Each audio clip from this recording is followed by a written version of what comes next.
Today we're diving into the loudest, most headache-inducing, and empire-toppling argument in modern history.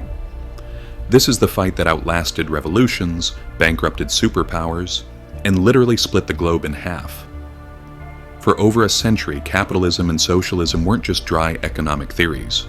They were literal battle lines. Behind every patriotic speech, worker uprising, recession, and proxy war, this debate was the hidden hand shaping the world we live in. But here's the thing that no ideology influencer is going to tell you. Neither system actually worked the way the textbooks promised. Not once, not anywhere. When the pressure hit, wars, famines, crashes, the truth revealed itself with brutal clarity. Welcome to the hidden ledger, where money, power, and history collide, because nothing is ever as simple as it looks. From survival mode to the industrial pressure cooker. Our story starts long before anyone was throwing around words like capitalism or socialism. For most of human history, there was no economy. There was only survival. Monarchs claimed divine rights, landlords owned everything, and peasants produced just enough to not starve to death. Progress moved slower than a glacier. Life was a zero-sum game for thousands of years. If one person rose, someone else had to fall. Wealth came from land, labor, or war. The idea that a regular person could get rich through trade or an invention would have sounded like pure madness. Then, the Industrial Revolution blew the world wide open. Britain in the late 1700s was like a massive pressure cooker of coal, iron, and restless ambition. Muscle was replaced by machines, and a new power emerged: private capital. For the first time, individuals could invest and own things on a scale once reserved only for kings. Productivity exploded. Sure, wages rose for some, but for others, misery just got deeper. Inequality widened faster than ever before. Cities were choking on pollution, children were working 12-hour shifts, and slums were breeding grounds for disease. But no matter how ugly it got, one fact was undeniable. Capitalism produced more goods and more wealth than the world had ever seen. A cry from the smokestacks. The birth of socialism. Socialism wasn't born as some dreamy utopia. It was a desperate reaction to the sheer brutality of early industrial capitalism. In the mid-1800s, Karl Marx and Friedrich Engels looked at the smoke, the riots, and the factory floors stained with blood and sweat, and they decided the system itself was the crime. They saw capitalist wealth as stolen labor. They argued that if the workers owned the factories collectively and profits were shared, based on human need rather than private gain, society would finally be fair. No more exploitation, no more boom and bust cycles, just rational planning and equal dignity. It sounded clean, elegant, and moral. To millions living under the gears of early capitalism, it sounded like justice. Theory versus real life, the Soviet gamble. But theory is one thing. Real life is a whole different beast. The first time the world tried socialism on a massive scale, it wasn't in a classroom, it was in the ashes of an empire. After the 1917 Russian Revolution, Lenin inherited a country that was starving and backward. Suddenly, 150 million people needed a new operating system. So, the Soviets built one. The state owned everything: the land, the factories, the banks. Prices were set by bureaucrats, and production targets replaced the profit motive. It was supposed to be perfectly efficient, but in practice, it was total chaos. Without market prices, the planners had no idea what people actually wanted.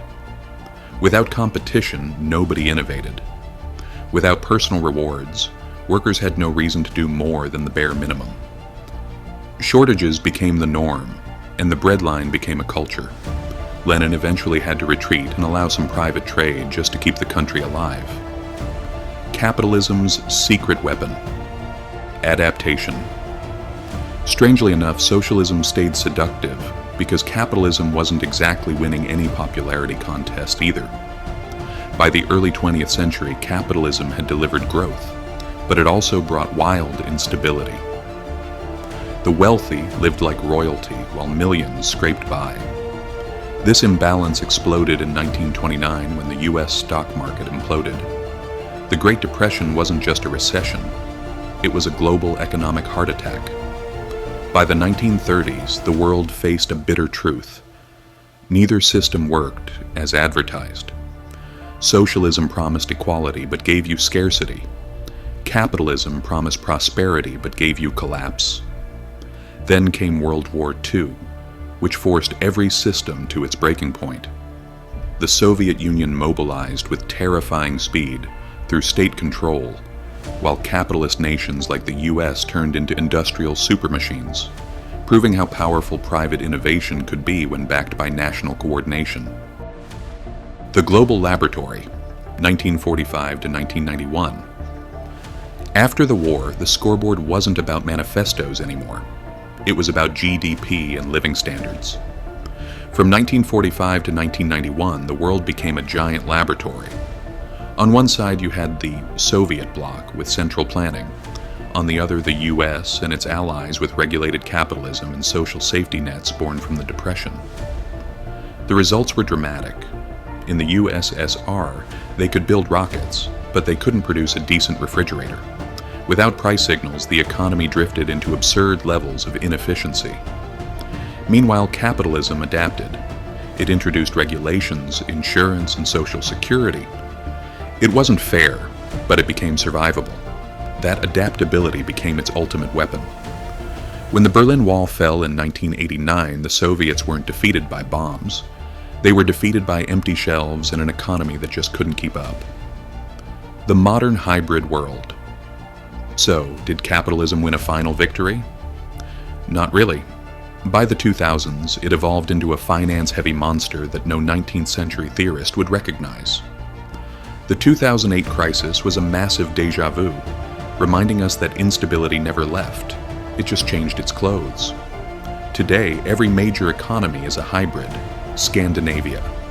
They're often called socialist, but they're actually free market capitalists, with very high taxes and massive social guardrails.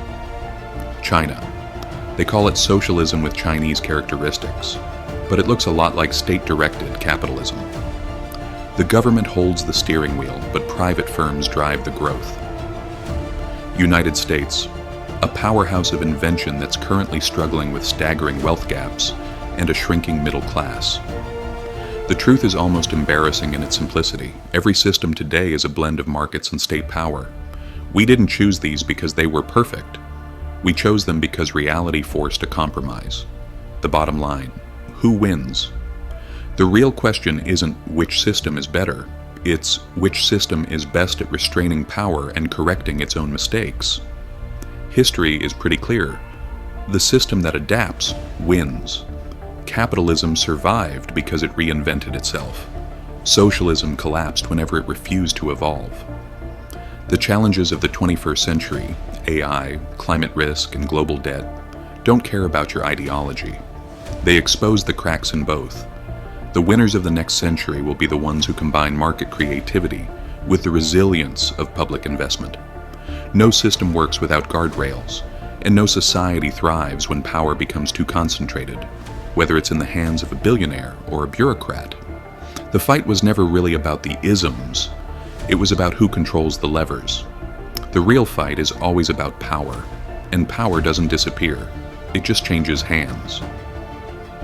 If this gave you a new perspective, hit that subscribe button. History has the answers, I'll just show you where to look.